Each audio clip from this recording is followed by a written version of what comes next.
Gobierno, en castellano, viene del latín, guberno. Y guberno, palabra latina, es pariente de quibernao, en griego. No descienden, ¿no? Son parientes, están allí. Son el grupo de llamadas lenguas indoeuropeas. Ahora bien, ¿qué es quibernao y qué es guberno? Básicamente es orientar, guiar, dirigir. Y por ejemplo, en el caso de quibernao se refería a la dirección de una nave. Y ahí viene, por ejemplo, la metáfora, la figura, cuando se habla de la nave del Estado. En la nave del Estado hay un conductor, como en cualquier nave, un piloto, que es el que orienta. Pero gobierno no se agota en este sentido de dirigir. Casi simultáneamente aparece el sentido de administrar. ¿Y administrar qué? Administrar las riquezas de un territorio, el país, ¿en beneficio de quién? En beneficio de los pobladores, en beneficio del pueblo. Ahora bien, desde la invasión alienígena de hace 500 años a Abya Yala, y desde 1532 aquí, a lo que fue el Tahuantinsuyo, el gobierno no ha cumplido esa función de administrar las riquezas del país en beneficio de la población.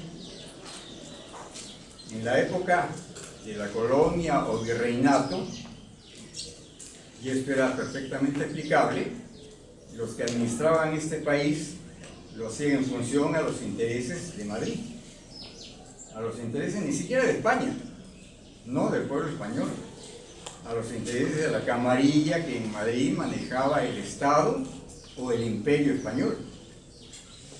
El pueblo de España estaba sumido en una miseria casi tan atroz como la que vivían nuestros antepasados, los campesinos aquí. Y no solo en España, en toda Europa. La miseria de los pueblos europeos realmente ha sido increíble. Y no cesó con el saqueo, para empezar, de este continente y luego del resto del mundo. Porque la riqueza era concentrada en lo que en los textos se llama las capas superiores. O también falsamente se le dice la élite, que son simplemente las mafias, pandillas o bandas que manejan los estados. Ahora bien, hubo 3 siglos, grosso modo, 3 siglos de virreinato o coloniaje, directamente manejado por España, y luego viene la independencia. Pero la independencia fue una farsa. Primero con los argentinos, y luego con los colombianos y con Bolívar. No hubo independencia. El propósito tanto de argentinos como de colombianos era simplemente cambiar de dependencia, pasar de la dependencia de España a la dependencia de Inglaterra. Es el propósito claramente expresado por Bolívar en varias ocasiones. Y luego la cosa ha continuado. Seguimos en manos de una camarilla que administra este país en función de los intereses de otros. Ahora, quizá más que de gobiernos extranjeros o de mafias que gobiernan estados extranjeros, en beneficio de lo que se llama las transnacionales. Acá tengo, estoy ya casi por terminar, ya casi lo terminé la vez pasada con la ayuda de mi amigo Guillermo Zarco. Tengo un ensayo sobre Bolívar, espero terminarlo máximo un par de semanas. Está ya casi terminado. Y ahí expongo la situación. Pero la cosa no fue solo Bolívar, evidentemente. Nunca hay un solo culpable. Nunca hay un autócrata. Nunca hay un tirano. nunca hay un rey. Es decir, la monarquía es un concepto que no existe. Siempre alrededor de ese fulano hay una camarilla.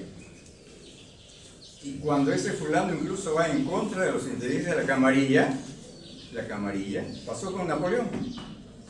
A Napoleón lo depuso el Senado, después de Waterloo, por supuesto.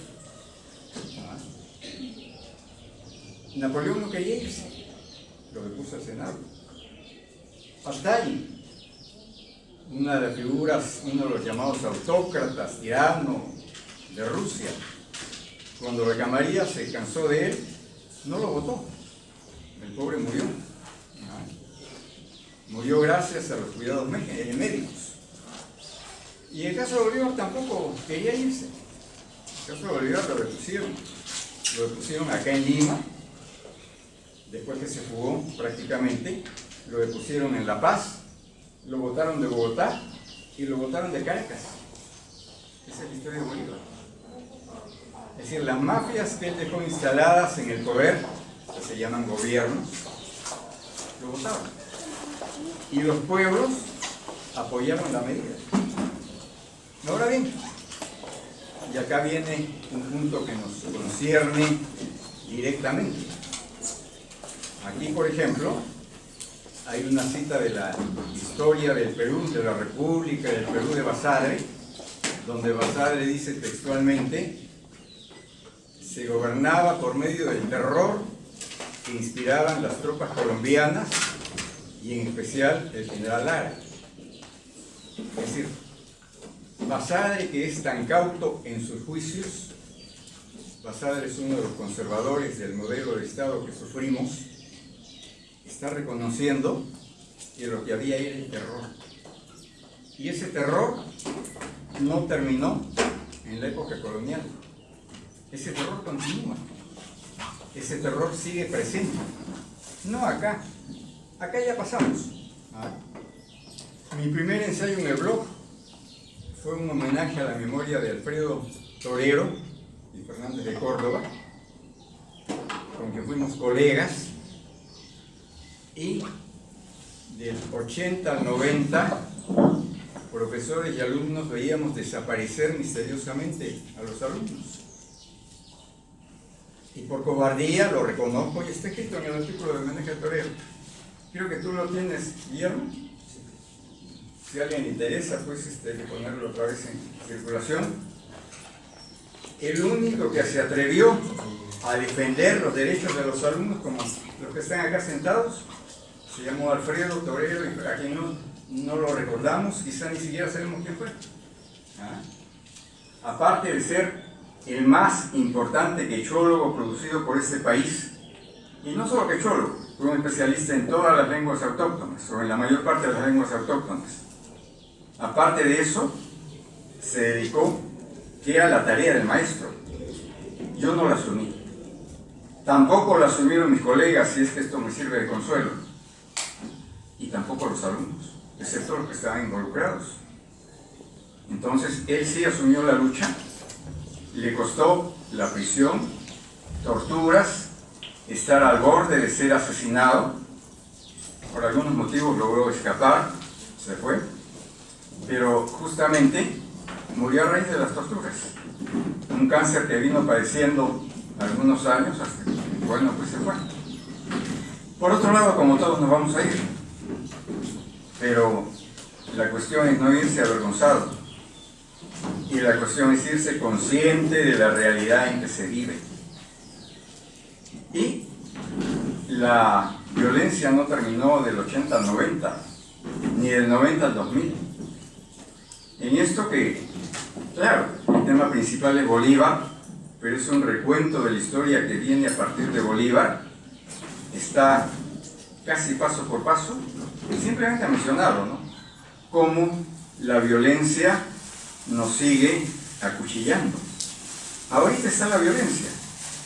Ahorita están los hermanos campesinos en Conga luchando porque no se termina de destruir la laguna del Perol, que ya se empezó a desaguar, parece, por Yanacocha.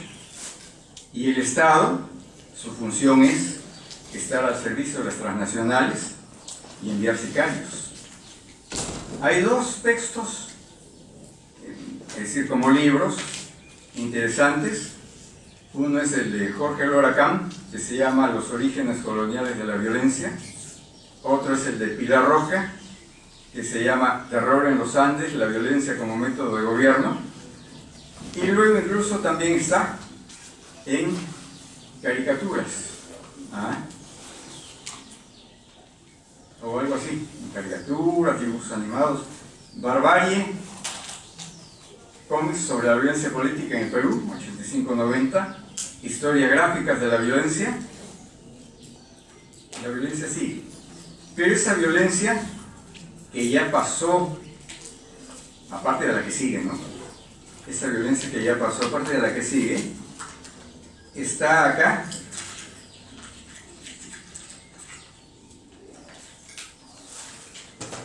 Este es el Hildebrand de hoy. Los genocidas más destacados que la justicia no los encuentra.